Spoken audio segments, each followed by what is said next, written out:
My problematic fave from Titanic, the abusive fiance of Rose. He recently did an interview about a movie he's in about the emotional experience of playing an abusive cult leader. Billy Zane told Entertainment Weekly that he thinks actors deserve emotional stunt pay for the emotional turmoil that they go through preparing to play villainous characters or go through traumatic events on screen. And yeah, it's like performing a motorcycle stunt, but in your emotions. Imagine being very dangerous. Imagine being a blue collar worker. It was like 99 degrees on Saturday, and I think it was like 94 on Friday. I see them out there doing. Imagine you're a blue collar worker. It's 94 degrees. You're directing traffic. You've been out since the sun came up. And you're building roads, you're fixing sewer lines, you're keeping the infrastructure going, you're traveling to the bottom of the ocean to repair internet cables. And Billy Zane's out here like, look, I had to be an abusive husband on the set of Titanic, and that was very traumatic, okay? That wasn't easy. I think I deserve a little bit extra. He looks just as annoying as he is, by the way. Yeah. So anyway, this movie he's in, it makes no sense to me that it's made by Lifetime, but it's called Devil on Campus, the Larry Ray story. He is playing an ex-con who became a manipulative sex cult leader, and he says that he had to gain weight for the role and film several abuse scenes for this movie. And here was his hot take. Actors should get emotional stunt pay. The secondary experience encroaches on the primary. It really does. You're recreating such weird trauma. We're putting coursing adrenaline through our bodies and depleting serotonin and dopamine and freaking ourselves out, and the body registers it. So his point is basically the same as what Ryan Gosling said recently. He said, I'm not going to be taking roles in super dark, gritty movies because I don't want to have to put that kind of emotional weight on myself while I'm trying to give my all to my family. That's actually something that Jeremy Renner just said recently, that after his accident, he won't take those types of complex, dark roles because it's bad for his body. I'm not attacking the idea that it can take a toll on someone to get in front of a camera and evoke all of that emotion and intensity. Yes. But what I am attacking is, first of all, acting like you're not paid enough for doing so, and that's literally what acting is. Correct. And secondly, complaining about it on a public platform when you're supposed to be promoting your project. That is so lame and entitled.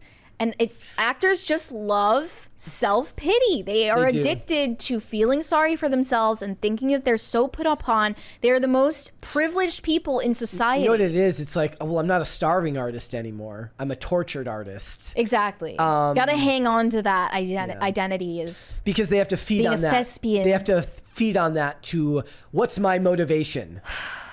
Like what keeps you going? Yeah, what keeps you going? What should keep you going is the fact that it's a job and this is what you do to make money, just like everybody else in the world. You know who they should call? Is Hassan. You think? Emotional. What did he say? He said he finds it hard to stream because it drains his social battery. Oh, yes. My goodness. Whatever I do. He says he was appreciative of the cast and crew on set, which was safe enough. They were able to share laughs and check in with each other when the cameras weren't rolling. He said, I was curious, the nature of it. I hadn't gone there in a while like this. I liked the platform a lot for it. I've never done a Lifetime movie, hadn't considered it. I thought the network was well suited for the story. The story would have been eclipsed by graphic nudity or violence on another streamer. The fact that there was restraint and a level of censorship required in the story, we could go deeper into the character.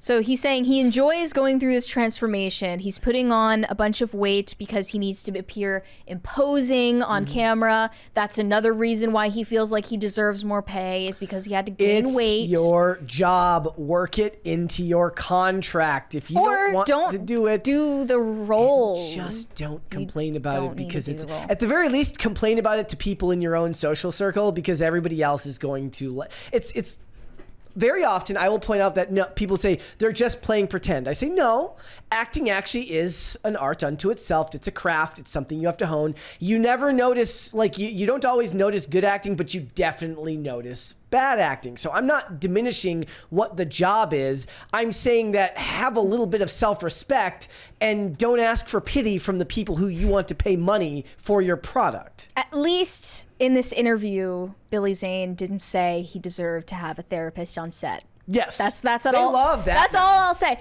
But, you know, I think we need to talk about Hollywood's dirty little secret, which is therapists on film sets. Those people are just raking in the dough. Just raking. Have you ever seen that meme? It says like it's the guy counting all the cash. It says therapist when he sees a blue-haired girl walk into his office. That's this, right? Except for they're not blue-haired. Yeah. This was around right before and during and after quarantine period in 2020. It seemed like there was an explosion in popularity for intimacy coordinators and on-set therapists. Right about the same time that they had on-set COVID guideline Nazis. This was when that was written. A Hollywood secret, on-set therapy. Barton Goldsmith, and he says he's a PhD in emotional fitness. He says that it can lead to a more productive and less conflictual movie-making experience. He said that he recently spoke about this in an interview, and he calls his role alleviating crisis on the sets of production in movies. He tries to come in and help actors reel back their emotion after they've filmed something that was very intense for them. I suppose maybe the goal here is to keep him off the drugs. I hope that that's helping, but it doesn't seem to be.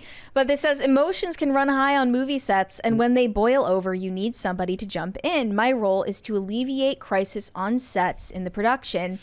For production crews, the days are long, often at least 12 hours. There's a lot of money at stake. Everybody is stressed out. The crew spends a lot of time together. They get close. Fights are inevitable. There's no way you're not going to step on somebody else's toes and they're not going to step on yours. When that happens, I handle it like a family. I handle it like family therapy. Having a therapist on the set saves time and money. People talk through their issues. Big blowout fights are avoided. Everything runs more smoothly. Okay, you don't need on-site therapists at any normal workplace. The only reason that this would be necessary on a Hollywood set is because everyone there is incredibly emotionally immature and narcissistic. I remember back in when The Dark Knight came out, everybody attributed Heath Ledger dying of an overdose of like hydrocodone and sleeping pills, saying that his job playing the Joker took a toll on him and is what caused that. Well, his sister came out in like 2016 or 2017 or some, years and years later, and said that wasn't it, and that he had had sleeping issues forever. So definitely sounds like an old wives' tale. But a lot of it is like a lot of I do believe that the aura around that played a huge role in that film getting the press that it did and doing as good as it did at the box office, is because he had passed away before the movie came out. So did it play a role? I don't know if we'll ever know, but his sister says no, that he always had sleeping problems and bad drug interactions, and overdoses happen. A lot of people said after Robin Williams' death is that being an entertainer was part of what took a toll on him mentally. And that almost kind of turns it into like someone's suicide was about you, which is weird to me. Like I really didn't like that angle of thinking about it. Like, wow, like I feel really guilty for what I did to this person that made them feel that way. Like it's really genuinely has nothing to do with. And to the average person audience. who gets up every day and takes the drudgery of the 9 to 5 and works a regular job for regular pay and doesn't, make millions of dollars doing what they do, it's very hard for them to feel any type of way. Almost everybody does mind-numbing things on a daily and weekly basis. But he says that what he helps actors do is transitioning between different scenes that call for different emotionality. He said, think of a performer who in the morning has to get ready for a very emotional scene.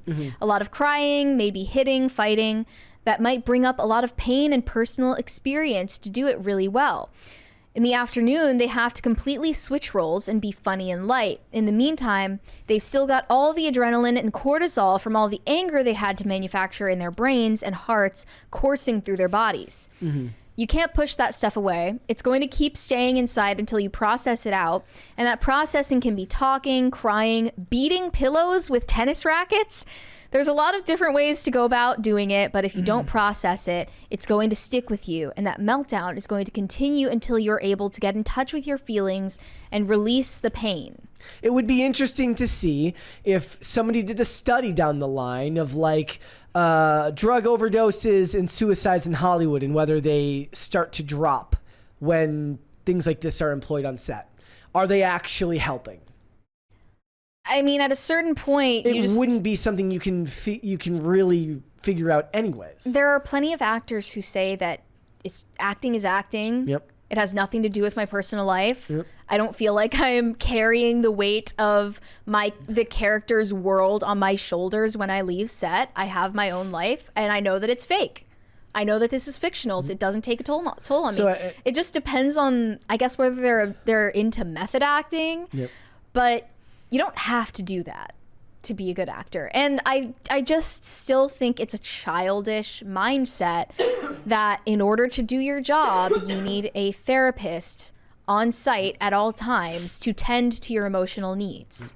And the average Most people don't have that. And the average person isn't going to feel very empathetic about Right. it. Like, you don't need an emotional babysitter to make an entertaining performance for people to watch. It's just outlandish to me that is being considered the bare minimum. And also, people are proposing this as a way to make Hollywood sets less dangerous for children. It's incredibly idiotic and short-sighted. In what way? Because what you do to keep children safe in Hollywood is you take the dangerous people out of the situation. You don't add more therapy. people. You don't add therapists. You give you get rid of the people that make the therapy necessary. You get rid of the Harvey Weinsteins. You get rid of the Brian Pecks. You get rid of the Dan Schneiders. You don't add Dr. Barton Goldsmith to the Hollywood set to make you feel okay after Dan Schneider screamed at you. Thanks for watching. Listen to full episodes of Pop Culture Crisis on Spotify. Keep up with us on social media and make sure you subscribe and ring that bell so you never miss the show. Bye, guys.